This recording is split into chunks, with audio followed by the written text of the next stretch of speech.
നമസ്കാരം. CPIM എന്ന നമ്മുടെ നാട് ഭരിക്കുന്ന പാർട്ടി തെറ്റുതിരുത്തലിൻ്റെ പാതയിലാണ്. പാർട്ടിക്ക് തന്നെ തിരിച്ചറിഞ്ഞിരിക്കുന്നു എല്ലാം തെറ്റിപ്പോയെന്ന്.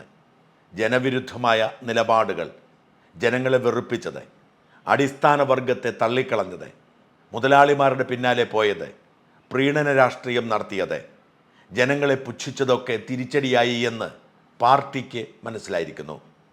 പിണറായിക്കത് മനസ്സിലായോ എന്നത് മാത്രമാണ് ബാക്കിയാവുന്നത്. തെറ്റുതിരുത്താൻ താൻ ഒരുക്കമല്ല എന്ന് പിണറായി തെരഞ്ഞെടുപ്പിന് മുമ്പും തെരഞ്ഞെടുപ്പിന് ശേഷവും പ്രഖ്യാപിച്ചിട്ടുണ്ട്. അതുകൊണ്ട് തന്നെ പിണറായിക്ക് കുറ്റം മനസ്സിലായോ തെറ്റു മനസ്സിലായോ എന്നതായിരിക്കും പാർട്ടിയുടെ തിരുത്തിൻ്റെയും ശരിയാവലിൻ്റെയും മാനദണ്ഡം. കാരണം പിണറായിയാണ് CPIM, പിണറായിയുടെ നിലപാടുകളാണ് CPMൻ്റെ നിലപാടുകൾ.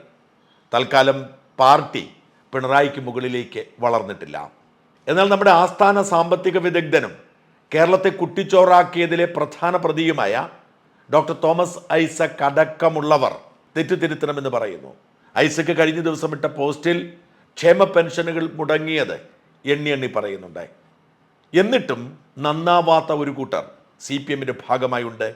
അത് SFIക്കാരാണ്. SFIയെ പോലൊരു ക്രിമിനൽ സംഘടന CPIMനുണ്ടാക്കിയിരിക്കുന്ന തിരിച്ചടി, CPMനുണ്ടാക്കിയിരിക്കുന്ന ക്ഷീണം ചില്ലറയല്ല. വളരെ വേദനയോടെയാണ് ഞാനിത് പറയുന്നത്. കാരണം SFI എന്നത് ഒരു കാലത്ത് എൻ്റെയും ആവേശമായിരുന്നു. SFIയിൽ പ്രവർത്തിക്കാൻ ഞാൻ എൻ്റെ വിദ്യാഭ്യാസ കാലത്ത് തീരുമാനിച്ചത് SFI ഉയർത്തിപ്പിടിക്കുന്ന മാനവികതയും മതേതരത്വവും കണ്ടാണ്. മനുഷ്യനെ തുല്യനായി കാണണം എന്ന എൻ്റെ കൗമാരത്തിലെയും യൗവനത്തിലെയും ഒരു ത്വരയുടെ ഭാഗമായിരുന്നു SFI പ്രവർത്തനം. അന്നും അക്രമമൊക്കെ ഉണ്ടായിരുന്നെങ്കിലും മാനവികതയെ കൈവിട്ടുകൊണ്ട്, വർഗീയതയെ ചേർത്ത് പിടിച്ചുകൊണ്ട്, ലഹരിയുടെ ഏജന്റുമാരായിക്കൊണ്ട് SFIക്കാർക്ക് പ്രവർത്തിക്കാൻ കഴിയുമായിരുന്നില്ല. എന്നാൽ ഇന്ന് SFI എന്ന സംഘടന ലഹരിയുടെ മൊത്തക്കച്ചവടക്കാരും ചില്ലറ വിതരണക്കാരുമാണ്. SFIയുടെ സംസ്ഥാന ജില്ലാ നേതാക്കൾ ലഹരിയുടെ മൊത്തക്കച്ചവടക്കാരാകുമ്പോൾ പ്രാദേശിക നേതാക്കൾ ചില്ലറ വിതരണക്കാരും SFI പ്രവർത്തകർ ലഹരിയുടെ ഉപയോക്താക്കളുമായി മാറിയിരിക്കുന്നു. യഥാർത്ഥത്തിൽ SFI ഈ കാടൻ രീതിയിലേക്ക് മാറിയതിൻ്റെ പ്രധാന കാരണം കാമ്പസുകളെ നിയന്ത്രിക്കുന്ന ലഹരി മാഫിയയുടെ ഏജന്റുമാരായി പ്രവർത്തിക്കുന്നു എന്നതുകൊണ്ടാണ്. കഴിഞ്ഞ വർഷമാണോ അതോ 2022 എന്ന് കൃത്യമായി ഓർക്കുന്നില്ല, മഹീൻ സലീം എന്നു പേരുള്ള ഒരു SI, ചെറുപ്പക്കാരനാണ്, മിടുക്കനാണ്. ആ SI കോതമംഗലത്ത് പ്രവർത്തിച്ചപ്പോൾ ലഹരിക്കാരെ ഒതുക്കാൻ തീരുമാനിക്കുന്നു. അതുകൊണ്ട് പകൽ ഡ്യൂട്ടിക്ക് ശേഷം രാത്രി വൈകിയും അദ്ദേഹം പട്രോളിങ്ങിന് പോകും. അവിടെ ഒരു തട്ടുകടയെ കേന്ദ്രീകരിച്ച് ലഹരി കച്ചവടം നടക്കുന്നു എന്ന് കൃത്യമായ വിവരമുള്ളതുകൊണ്ട് പലപ്പോഴും അവിടെ ചെല്ലും. അവിടെ പാതിരാത്രി വൈകിയും ലഹരിയിൽ ആറാടി നിൽക്കുന്നത് SFIക്കാരാണ്. കടയടയ്ക്കാനും പിരിഞ്ഞു പോകാനും പറഞ്ഞതിൻ്റെ പേരിൽ ഒരു SFI നേതാവ് മഹീനെ തല്ലാൻ തുടങ്ങുന്നു. മഹീൻ സഹികെട്ട് അയാളെ പിടിച്ച് പോലീസ് സ്റ്റേഷനിലേക്ക് കൊണ്ടുപോകുന്നു. പിന്നാലെ എത്തിയ ഏരിയ സെക്രട്ടറി SIയെ പ്രകോപിപ്പിക്കുകയും വെല്ലുവിളിക്കുകയും മർദ്ദിക്കാൻ ശ്രമിക്കുകയും ചെയ്യുന്നു. പ്രകോപിതനായ SI ഒരു നേതാവിനെ പിടിച്ച് ലോക്കപ്പിലേക്ക് കയറ്റുന്നതിൻ്റെ ദൃശ്യങ്ങൾ പകർത്തുന്നു. എന്നിട്ട് SFI നേതാവിനെ SI മർദ്ദിച്ചു എന്ന തരത്തിൽ മാധ്യമങ്ങളിൽ വാർത്ത വരുത്തുന്നു. അന്വേഷണ മികവിലൂടെ എല്ലാവരുടെയും കയ്യടി നേടിയ മഹീൻ സലീം എന്ന SIയെ സസ്പെൻഡ് ചെയ്യുന്നു. ഇങ്ങനെയാണ് SFIയുടെ മോഡസ് ഓപ്പറാൻഡി. അവർ ലഹരിയുടെ ഇടനിലക്കാരായി കാമ്പസുകളിൽ ഭീതി പടർത്തി വാഴുകയാണ്. പൂക്കോട് വെറ്ററിനറി കോളേജിലെ സിദ്ധാർത്ഥിനെ അവർ ദിവസങ്ങളോളം വിചാരണ നടത്തി വെള്ളം പോലും കൊടുക്കാതെ തല്ലിക്കൊന്നതിൻ്റെ സങ്കടവും നടുക്കവും ഇതുവരെ മാറിയിട്ടില്ല. എന്നിട്ട് ആ ക്രിമിനലുകൾ ഇപ്പോൾ കോടതി വിധിയുടെ ഔദാര്യത്തോടെ പരീക്ഷ എഴുതുന്നു. 1-2 അറ്റൻഡൻസ് കുറഞ്ഞു പോയാൽ, ഒരു തീസിസ് സമർപ്പിക്കാൻ വൈകിയാൽ പരീക്ഷ എഴുതിപ്പിക്കാതിരിക്കുന്ന യൂണിവേഴ്സിറ്റികളാണ് ഇപ്പോൾ ഇതാ കൊടും ക്രിമിനലുകൾ. അവർക്ക് അറ്റൻഡൻസ് ബാധകമല്ല, മറ്റൊന്നും അവർക്ക് ബാധകമല്ല, അവർക്ക് പരീക്ഷ എഴുതാൻ അനുമതി കൊടുത്തിരിക്കുന്നത്. ഇതാണ് SFI അനുഭവിക്കുന്ന ഒരു സുരക്ഷയും സംരക്ഷണവും. ആ സംരക്ഷണയിൽ നിന്നുകൊണ്ടാണ് അവർ ഈ വൃത്തികേടുകൾ മുഴുവൻ കാട്ടുന്നത്. കൊയിലാണ്ടി ഗുരുദേവ് കോളേജിൽ നടന്നത് എന്താണെന്ന് നോക്കുക. അവിടെ പുതിയ കുട്ടികൾ അഡ്മിഷൻ വരുമ്പോൾ പ്രിൻസിപ്പലുടെ അനുമതിയില്ലാതെ SFIക്കാർ ഹെൽപ്പ് ഡെസ്ക് തുടങ്ങുന്നു. SFIക്കാരുടെ ഹെൽപ്പ് ഡെസ്ക് എന്താണെന്ന് നമുക്കറിയാം. മുഴുവൻ പേരെയും SFIയിൽ ചേർക്കുക, ഞങ്ങളാണ് ഇവിടെ ഭരിക്കുന്നത്, മര്യാദയ്ക്ക് നിന്നാൽ കൊള്ളാം എന്ന സന്ദേശം കൊടുക്കുക. ഡോക്ടർ സുനിൽ ഭാസ്കർ എന്ന പ്രിൻസിപ്പൽ അതിന് സമ്മതിച്ചില്ല. പ്രിൻസിപ്പൽ അവിടെ വരുമ്പോൾ കാണുന്നത് ഹെൽപ്പ് ഡെസ്ക് എന്ന പേരിൽ SFIക്കാർ ഇരിക്കുന്നതാണ്. അദ്ദേഹം പറഞ്ഞു സാധ്യമല്ല. അപ്പോൾ അവർ മര്യാദക്കാരായി പറഞ്ഞു 10 മിനിറ്റ് ഇരുന്നോട്ടെ, ഞങ്ങളുടെ പിള്ളേരല്ലേ. ആ പ്രിൻസിപ്പൽ അതിനനുവദിച്ചു. ഈ 10 മിനിറ്റിൽ അവർ ചെയ്തത് പുറത്തു നിന്നുള്ള SFI നേതാക്കളെ, ഏരിയ സെക്രട്ടറി അടക്കമുള്ളവരെ വിളിച്ചു വരുത്തുകയാണ്. എന്നിട്ട് ആ ഹെൽപ്പ് ഡെസ്കിൻ്റെ ചുമതല പുറത്തു നിന്നുള്ള SFI DYFIക്കാർ ഏറ്റെടുക്കുന്നു. കോളേജിൽ പഠിക്കുന്നവർ പോലുമല്ല. ഹെൽപ്പ് ഡെസ്ക് നടത്തേണ്ടത് കോളേജ് അധികാരികളാണ്. പ്രിൻസിപ്പളോട് പറഞ്ഞു, ഇനി സാർ എന്താണ് ചെയ്തു ഞങ്ങൾ നോക്കിക്കൊള്ളാമെന്ന്. അതാണ് സംഘർഷത്തിന് കാരണമായത്. അതിൻ്റെ പേരിൽ പ്രിൻസിപ്പളെ ക്രൂരമായി മർദ്ദിച്ചു, കോളേജിലെ ജീവനക്കാരെ മർദ്ദിച്ചു. അതിക്രൂരമായ ഈ വൃത്തികേടുകളൊക്കെ കാട്ടിയിട്ട് SFIക്കാരെ മർദ്ദിച്ചു എന്ന കള്ളക്കഥ അവർ പ്രചരിപ്പിച്ചു. ആലോചിച്ച് നോക്കുക, പ്രിൻസിപ്പളെ മർദ്ദിക്കുന്നു, എന്നിട്ട് SFIക്കാരെ മർദ്ദിച്ചു, SFI നേതാക്കളെ മർദ്ദിച്ചു എന്ന കള്ളക്കഥ പ്രചരിപ്പിച്ച് പത്രവാർത്തകൾ കൊടുത്ത് പ്രിൻസിപ്പൾക്കെതിരെ കേസെടുക്കുന്ന സാഹചര്യമുണ്ടാക്കി, നാടുനീളെ പഠിപ്പ് മുടക്കി, നാടുനീളെ വെല്ലുവിളികൾ നടത്തുന്നു. ഇതേ തുടർന്ന് SFIയുടെ ഒരു നേതാവ് പ്രിൻസിപ്പളെ വെല്ലുവിളിച്ചുകൊണ്ട് നടത്തിയ പ്രസംഗം കേട്ടവരൊക്കെ അയാളുടെ അപ്പനെയും അമ്മയെയുമാണ് പഴിച്ചത്. ഇത് കേട്ട കമ്മ്യൂണിസ്റ്റുകാരായ മാതാപിതാക്കൾക്ക് എന്തു തോന്നുന്നു? ഞാൻ ബാക്കിയുള്ളവരെ വിടുന്നു. നിങ്ങളുടെ മക്കൾ SFIക്കാരാണെങ്കിൽ, നിങ്ങൾ CPMകാരാണെങ്കിൽ നിങ്ങൾക്ക് സഹിക്കാൻ കഴിയുമോ? കോളേജിൽ പഠിക്കുന്ന ഒരു വിദ്യാർത്ഥിയാണ് ഈ നേതാവ്. അയാൾ പറയുകയാണ്, പ്രിൻസിപ്പൽ 2 കാലും കൊണ്ട് കാമ്പസിൽ കയറില്ലെന്ന്. പ്രിൻസിപ്പൽ നിയമം പരിപാലിക്കാൻ ശ്രമിച്ചതിനുള്ള താക്കീതാണ്. SFIയുടെ നേതാവാണെങ്കിൽ ഇങ്ങനെയൊക്കെ പറയുന്നതിൽ അത്ഭുതപ്പെട്ടിട്ട് കാര്യമില്ല. പക്ഷേ ഈ നേതാവിൻ്റെ മാതാപിതാക്കൾ ലജ്ജിക്കണം. അവർ നാളെ മന്ത്രിയാകുമായിരിക്കും. പക്ഷേ ഈ കളങ്കം നിങ്ങൾക്ക് നൽകിയിരിക്കുന്ന ഈ നാണക്കേട് ഒരിക്കലും മറക്കില്ല. നിങ്ങളെ അറിയാവുന്നവരൊക്കെ പറയും നിങ്ങൾ വളർത്തിയതിൻ്റെ കുഴപ്പമാണെന്ന്. മക്കളെ പറയേണ്ട കാര്യങ്ങൾ പറയേണ്ട സമയത്ത് പറഞ്ഞു കൊടുത്തില്ലെങ്കിൽ ഇത്തരം ക്രിമിനലുകൾ മക്കളായി കിട്ടുമെന്ന് ആ മാതാപിതാക്കളെങ്കിലും ഓർക്കണം. അതിനിടയിലാണ് ഇന്നലെ തിരുവനന്തപുരത്തെ കേരള യൂണിവേഴ്സിറ്റിയുടെ കാര്യവട്ടം കാമ്പസിൽ SFI ക്രൂരതാണ്ഡവം അരങ്ങേറിയത്.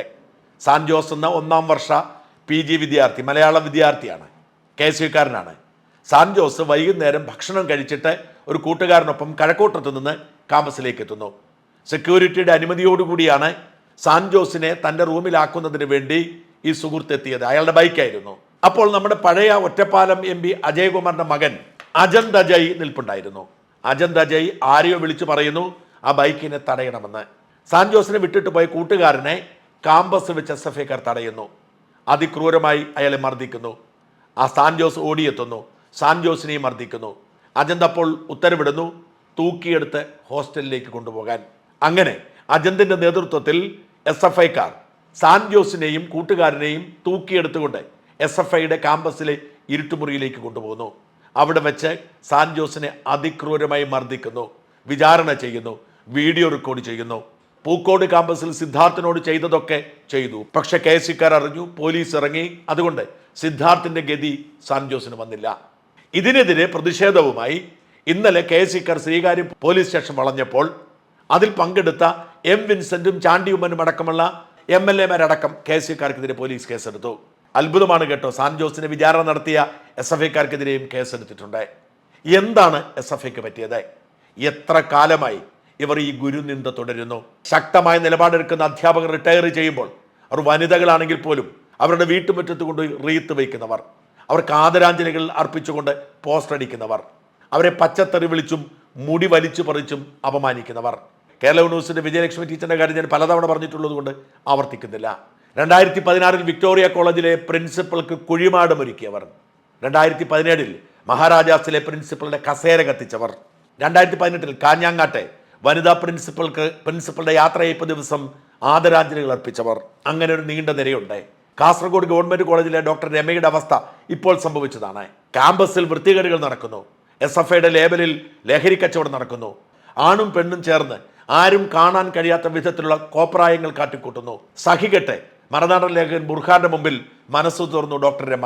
ആ ഉച്ചക്ക് 1 മണിക്ക് അവിടെ നടക്കുന്ന കാര്യങ്ങൾ എന്ന് പറഞ്ഞാൽ ഇതുപോലെയുള്ള മഹാവൃത്തികെട്ടെ ആൺകുട്ടികളും പെൺകുട്ടികളും തമ്മിൽ നടക്കുന്ന മഹാവൃത്തികെട്ട ഒരു ഭാര്യയും ഭർത്താവും ചെയ്യുന്ന പോലെയുള്ള പല കാര്യങ്ങളാണ് അവിടെ. എന്നിട്ട് അവരെന്നോട് പറഞ്ഞതെന്നറിയാം, ഏപ്പടം കാണാൻ ടീച്ചറെ ഗ്രൗണ്ടിലേക്ക് വന്നാൽ മതി, നമുക്ക് സിനിമ ടാക്കീസിലേക്കൊന്നും പോകണ്ടാന്ന്. അപ്പോൾ അതിലെല്ലാം ഇതിനെ ഞാൻ ശക്തമായിട്ട് പ്രതികരിക്കുന്നതുകൊണ്ടുള്ള ഒരു ദേഷ്യമാണ് SFIക്കാർക്ക് എന്നോട്. ഇത് മുഴുവൻ ചെയ്യുന്നത് SFIക്കാരാണ്. ഈ നമ്മുടെ കോളേജിലെ ഈ കാസർഗോഡ് കോളേജിലുള്ള, ഞാനിപ്പോൾ എന്തായാലും എന്നെ ഉന്നത വിദ്യാഭ്യാസ വകുപ്പ് മന്ത്രി മാറ്റിയെന്നാണ് ഞാൻ മനസ്സിലാക്കുന്നത്. പിന്നെ എനിക്കതിൽ യാതൊരു പ്രശ്നമില്ല. ഞാനിവിടെ ചാർജിലിരിക്കുന്ന ഒരു പ്രിൻസിപ്പലാണ്. ഞാൻ ഇരിക്കുന്നത്ര കാലം ഈ വേണ്ടിയിട്ട് പരിഭാവനമായി സംരക്ഷിച്ചുകൊണ്ട് ഇവിടുത്തെ കുട്ടിക്ക് 100% അല്ലെങ്കിൽ 101% അവരെ ഡിസിപ്ലിനും അവരെ പഠിപ്പിക്കുന്നതിനും വേണ്ടിയിട്ട് ഇവിടുത്തെ എല്ലാ ഉദ്യോഗസ്ഥന്മാർക്കും നീതിക്ക് വേണ്ടിയിട്ട് പൊരുതി അവർക്ക് വേണ്ടിയുള്ള നല്ല കാര്യങ്ങൾ മാത്രമേ ഞാൻ ഇന്നും ഞാൻ ഈ കോളേജിന് വേണ്ടി ചെയ്തിട്ടുള്ളൂ. ഞാൻ ഈ ഡിസിപ്ലിൻ അപ്പോൾ ഈ കോളേജിൽ പഠിപ്പിക്കുന്ന മക്കളുടെ അമ്മമാരും അച്ഛന്മാരും ശ്രദ്ധിക്കേണ്ടത് ഈ SFIക്കാർ ഇവിടുത്തെ ഓരോ വിദ്യാർത്ഥികളെയും ഭീഷണിപ്പെടുത്തി നശിപ്പിക്കുന്നുണ്ട് എന്നുള്ളതാണ്. നശിപ്പിക്കൽ എന്ന് പറഞ്ഞാൽ ചില്ലറ നശിപ്പിക്കൽ. അതുകൊണ്ട് പെൺകുട്ടിക്ക് എസ്കോർട്ടായിട്ട് ഞാൻ ഇവിടെ പറഞ്ഞിട്ടുണ്ട്, ഇവർ അച്ഛനും അമ്മമാരും ഒന്ന് വന്ന് പലപ്പോഴെങ്കിലും മിന്നൽ പരിശോധന അവരുടെ പെൺമക്കളെ നോക്കുന്നത് ഭയങ്കര നല്ലതായിരിക്കും. നീതി നടക്കുന്ന ഒരു സ്ഥലത്ത് നമ്മൾ പ്രതീക്ഷിക്കുന്നത് സ്വാഭാവികമായും അച്ചടക്ക നടപടിയാണ്. അതുണ്ടായില്ല എന്നത് പോവട്ടെ, ആ പ്രിൻസിപ്പളോട് ചെയ്തത് എത്ര വലിയ കാടത്തമാണ്. അവരെ അപ്പോൾ തന്നെ സ്ഥലം മാറ്റി, അവർ റിട്ടയർ ചെയ്തിട്ടും അവർക്ക് പെൻഷൻ ആനുകൂല്യങ്ങൾ കൊടുത്തില്ല, അവരുടെ അവകാശപ്പെട്ട ഒരു ആനുകൂല്യം കൊടുത്തില്ല, ഇപ്പോഴും പെൻഷൻ കിട്ടാൻ തുടങ്ങിയിട്ടില്ല. ഒടുവിൽ അവർ കോടതിയെ സമീപിച്ചു. 3 മാസം മുമ്പ് ഏപ്രിലിൽ ഹൈക്കോടതി അവർക്കെതിരെയുള്ള എല്ലാ അച്ചടക്ക നടപടികളും റദ്ദ് ചെയ്തു. അവർക്ക് പെൻഷൻ കൊടുക്കാൻ പറഞ്ഞു. 3 മാസമായി അവർ അപേക്ഷിച്ചും വിളിച്ചും കാത്തിരിക്കുകയാണ്. ഇതുവരെ 1 രൂപയുടെ ആനുകൂല്യം കൊടുത്തിട്ടില്ല. എന്തുകൊണ്ടാണ് SFIക്കാർ എങ്ങനെയാവുന്നത്? സർക്കാരും നേതാക്കളും പോലീസും അവർക്ക് ഒത്താശ ചെയ്യുന്നു. പോലീസുകാരെ പോലും ഭരിക്കാനുള്ള അധികാരം അവർക്ക് കിട്ടുന്നു. ഞാൻ കരുതുന്നത് CPMനെ പാലൂട്ടി വളർത്തുന്ന ലഹരി മാഫിയ SFIക്കാരെ വിതരണക്കാരാക്കി അതിൻ്റെ ആനുകൂല്യം പാർട്ടിക്കും നേതാക്കൾക്കും കൊടുക്കുന്നുണ്ട് എന്നതാണ്. നമ്മൾ കരുതുന്നതിനപ്പുറത്തേക്കും വലുതാണ് ഭിക്ഷാടന മാഫിയയും ലഹരി മാഫിയയും മരുന്ന് മാഫിയയും ഒക്കെ. അതിൻ്റെയൊക്കെ പിന്നിൽ പ്രവർത്തിക്കുന്നതും നമുക്കറിയാത്ത മാന്യന്മാരാവും. അവരായിരിക്കും അതിന് മൊത്തക്കച്ചവടക്കാർ. അവർ പാർട്ടി സംവിധാനത്തെ പ്രത്യേകിച്ച് SFIക്കാരെ ഉപയോഗിച്ച് നമ്മുടെ ക്യാമ്പസുകളെ തകർക്കുകയാണ്, തലമുറയെ വിഷം കൊടുത്തു കൊല്ലുകയാണ്. ആ ആനുകൂല്യങ്ങളാവാം പാർട്ടി കൈപ്പറ്റി സുഖിച്ചു ജീവിക്കുന്നത്. അതുകൊണ്ടാവാം ഇത്രയധികം സംരക്ഷണം ഒരുക്കുന്നത്. ഈ ദുർഭൂതത്തെ കൂട്ടിലടച്ചേ മതിയാവൂ. SFI എന്ന ദുർഭൂതം നമ്മുടെ തലമുറയെ നശിപ്പിച്ച് ഇല്ലാതാക്കുന്നതിന് മുൻപ് അതിന് ചങ്ങലയിട്ടേ മതിയാവൂ. തെറ്റുതിരുത്താൻ ശ്രമിക്കുന്ന CPM ആദ്യം തിരുത്തേണ്ടത് SFI ആണ്. ഒരു കാലത്ത് ക്യാമ്പസുകളിലെ വിദ്യാർത്ഥികളുടെ അവകാശത്തിന് വേണ്ടി ശബ്ദമുയർത്തിയ, സമത്വത്തിൻ്റെയും സാഹോദര്യത്തിൻ്റെയും മാനവികതയുടെയും ഒക്കെ ഗാഥകൾ രചിച്ച SFI എന്ന പ്രസ്ഥാനം ഒരു തീവ്രവാദ പ്രസ്ഥാനമായി, ഒരു ലഹരി കച്ചവട ഏജന്റായി, ഒരു ഗുണ്ടാസംഘമായി മാറുമ്പോൾ വെറുതെ ഇരിക്കരുത് CPM, നിശബ്ദമായിരിക്കരുത് സമൂഹം.